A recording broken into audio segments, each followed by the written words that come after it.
particle p moves in a straight line so that at t seconds its acceleration is 3t meters per second squared. Given that p passes through O when t equals 0, with velocity 2 meters per second, find the velocity of p in terms of t.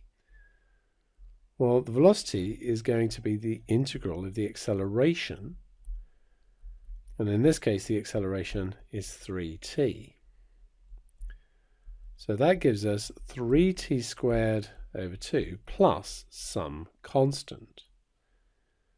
Now we know that v is equal to 2 when t is equal to 0. And that information was given up here.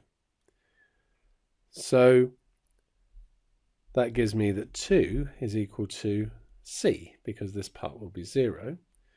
And therefore v is going to be 3t squared over 2 plus 2 meters per second.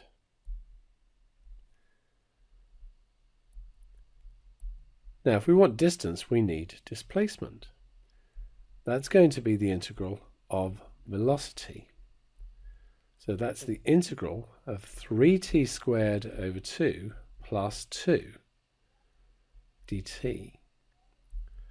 So that's 3t cubed over 6, which just becomes t cubed over 2, plus 2t plus some constant.